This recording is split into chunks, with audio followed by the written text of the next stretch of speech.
Rain, Canto Two. Maya, hurry! Maya raised an arm over her eyes, squinting against the sunlight bouncing off the white limestone of the pavement mosaic's oceans and compass rosebed. Where had the water gone? Mama Koth was singing. What had happened to her raft? Maya's feet were anchored on a stone map at the mouth of the Nile, where its waters emptied into the Mediterranean. She could see the expanse of Africa more clearly, as if aloft. Now she could trace the river to its source, where her great-great-grandfather, Olo, first drew breath. 3 or 4 steps would get her there, across the Egyptian sands and Sudanese Sahara, through thickening forests, toward home. Where was her raft? Was that the waking dream, or was this? Maya blinked into the sun, then turned to look around, getting her bearings. The lake water was gone, turned to stone at her feet. The world lay before her, framed in a windrose of black, red, and beige marble, decorating the ground behind the carved stone crowd of earnest navigators, missionaries, monarchs, artists, scientists, explorers, and cartographers, all gazing out across the waters of the river Tagus, their backs turned to the scattering of tourists whose presence at the Monument of Discoveries pays living tributes to feats of heedless obtrusions into the homes of unsuspecting peoples across the world. To Alex, these stone figures, acolytes of the Reverend Infante Don Enrique, were all paragons of the age of exploration. Among them, Vasco da Gama was his peerless hero. Maya's squinting gaze settled momentarily on the surging prow of the giant cement caravel on which the straining statues stood. She turned around again to find Alex, who was still beckoning her from the opposite direction beyond the Arctic. He was hurrying toward her, calling, eyes glowing with joyful urgency. He had found something that he wanted his little sister to see. The sun's rays seemed to soak through his shadowless form as he drew closer. Maya remained still a while longer, disoriented and unprepared to move. She drew a deep breath. Impalpable vapors redolent with mold filled the air, the unmistakable air of Lisbon. Now she remembered visiting the tomb of Vasco da Gama, the stone sculpture where Alex said the admiral's bones lay in rest. Now she remembered the cathedral of Santa Maria de Belém and the Mosteiro dos Jerônimos. She remembered Alex talking for weeks of nothing but the commander of the San Gabriel, o peito ilustre lusitano, a quem Neptuno e Marte obedeceram. Strains of Camões weaving in and out of his extravagant panegyric, melding the poet's voice and the boy's voice in a history that made the visit to his memorial tomb inevitable. The mariner's marble figure, draped in petrified silks and velvet, pious eternity veiling his closed eyes and clasping his praying hands, lay supine just above the visitor's line of sight on an ornate platform bearing emblems of his creed and trade, an armillary sphere, a carrack in full sail, and the square cross of the Military Order of Christ, sanctuary to the persecuted Knights Templar under the protection of Portugal's poet king. Subdued sunlight illuminates the mariner's reposing statue, softening in the folds of his robes, in the opulence of his beard. Favored by fortune to be forever celebrated by touring shutterbugs, Vasco da Gama lies immobile in prayer, his work in the world complete, his soul at rest in peace. On the other side of the cathedral, across the aisle, dormant in his own quietude, the poet Luis Vaz de Camões, the Lusitanian singer of arms and knights of Mombasa, Malindi and Zanzibar, Calicut and Cananore, whose quill paints da Gama's voyages to those corners of the world as the most noble, divinely decreed performances of Lusitanian valor, also lies in eternal repose, palms touching and pointing heavenward. A child could be forgiven for thinking him the soldier and sailor, believing Dagama the writer of verse.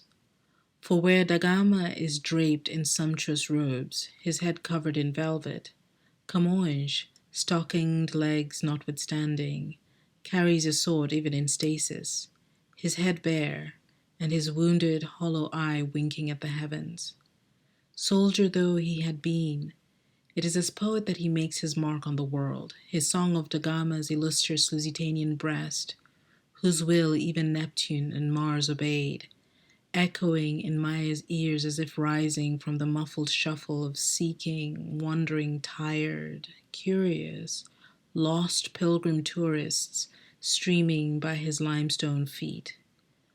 Maya shuffles along the circling stream, trying to eavesdrop on a German tour guide who is herding a group into the church toward the sleeping poet across the aisle. Alex's voice, reverently hushed, rose through Maya's contemplative fog, intoning, as he had countless times, O peito illustre lusitano, a quem Neptuno e Marte obedeceram. How often do they replace this tone? Maya muttered, her outstretched fingers grazing over the carved tassels on Vasco da Gama's limestone pillow. It looks pretty good, almost new. It can't be more than 100 years old. There's hardly any... Replace it? Are you joking? Alex feigned outrage. Listen, before you even say another word, Maya interrupted. Just remember the astronaut in Salamanca. Her face shone mischievously.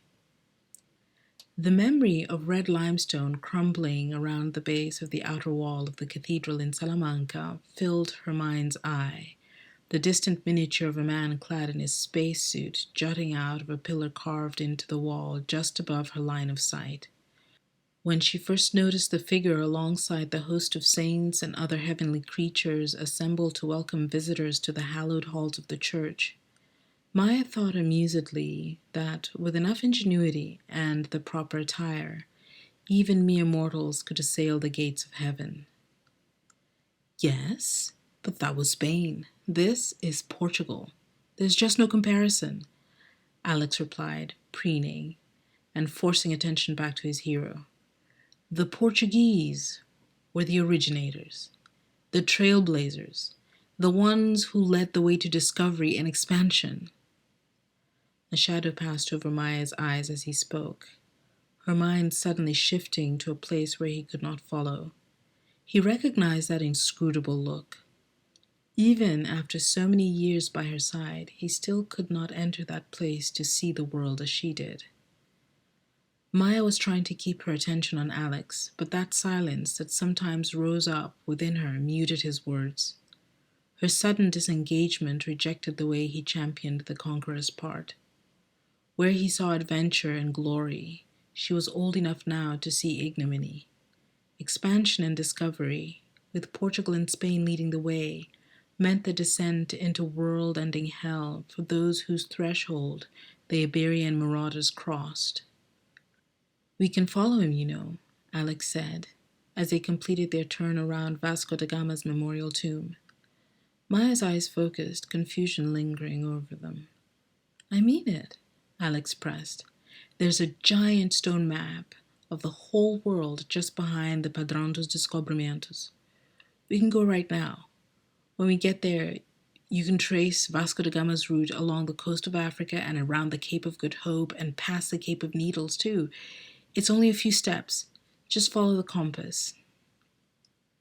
Proximity or distance from the actual poles does not matter when using a compass to navigate, except at the Cape of Needles, Alex liked to say when they were children.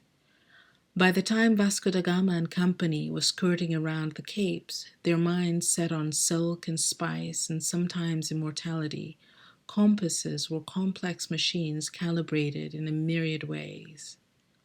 Some pointed to the pole star, the true north, while others pointed to the magnetic north. But even with the best compasses, navigators could not always tell where they were in the wide sea. Legend has it that when the intrepid Portuguese sailors came around the southern bend of Africa, they were nearly done in by the sharp rocks and coral that made the waters impossible to navigate, forcing Bartolomeo Diaz out to the open waters. He missed the cape he was looking for the first time, unable to approach land in the stormy seas. How he managed to escape certain destruction is as great a mystery as Kamigaze, the divine wind that saved Japan when the invading fleets of an inexorable Kublai Khan descended upon the island half a world away. Centuries later, many said it was a miracle, like the stroke of fortune that saved the British Isles from the fearsome wrath of the until then invincible Spanish Armada. The royal privateers of good Queen Bess, with her favorite sea dog Drake leading the pack, returned from the skirmish claiming victory over the most powerful empire on earth, an empire cobbled together from the blood of Spanish, Dutch, and Portuguese kings. The gods are careful to keep the mighty in check, and Neptune was no exception. So it probably helped the Portuguese that they did not hold the reins of that newly awakened imperial beast that the English pirates bested. But when Bartolomeo Diaz escaped the stormy southern seas and then got past another cape, Portuguese prospectors knew that the gods had smiled upon them, and theirs was not, after all, a lost cause. They would one day return home, their cargo bays filled with cloth and clothes and captive souls. With poets just waiting to sing their resonant praise and smoothen the rough-hewn edges of history, they would also enjoy a measure of immortality worthy of the stones that bore their likeness. So the king Dom Manuel, who came to call himself the Lord of Guinea, and of the conquest of the navigation and commerce of Ethiopia, Arabia, Persia, and India, changed the name of the Cape of Storms, where Bartolomeo Diaz had almost died, to the Cape of Good Hope, christened its sister cape, the one of the dangerously rough waters, the Cape of Needles. But these were just legends, stories told to divert children and keep patriots proud. In truth, the second cape got its name because navigators noticed that, on compasses of every kind, be they calibrated for polar north or for magnetic north, all the needles aligned perfectly on that patch of sea, agreeing every single one upon a common attitude. Water, water, everywhere. Maya looked away from Vasco da Gama's limestone pillow to see a familiar face, as if from across a river. Suddenly, the bewildered gaze of her cat Rosie, staring at his own reflection, flashed before her memory's eye, making Maya start, and then laugh out loud. She had not thought of Rosie in a long, long time. Now suddenly she remembered the last time she saw the cat. That is, she thought she remembered. "I want to go home," Maya said, drawing back into time again. "I've seen enough of Da Gama." "Okay, but let's at least go and visit the cloister before we leave. It's a lot cooler than the church, much cleaner and much quieter, I think," Alex said. Maya did not respond right away. She stood still a spell, and then shifted closer to a stone column to avoid the swelling stream of tourists craning their necks to look across the aisle at the winking face of Camões quiescent in armed prayer.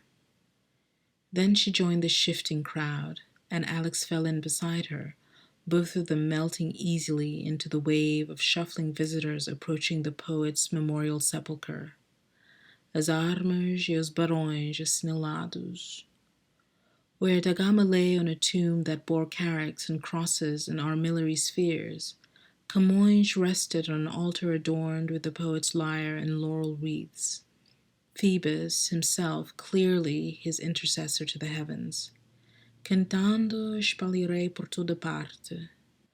As she circled around him, Maya could only just make out the sunken void of his missing eye that had been blinded in battle. "Se é tanto me ajudar o engenho e arte." Was it the soldier in Camões that made him turn his blind eye to the deeds of Vasco da Gama that Alex could not even find in the history books he read? What use were art and genius if they could not champion conscience? What use were art and genius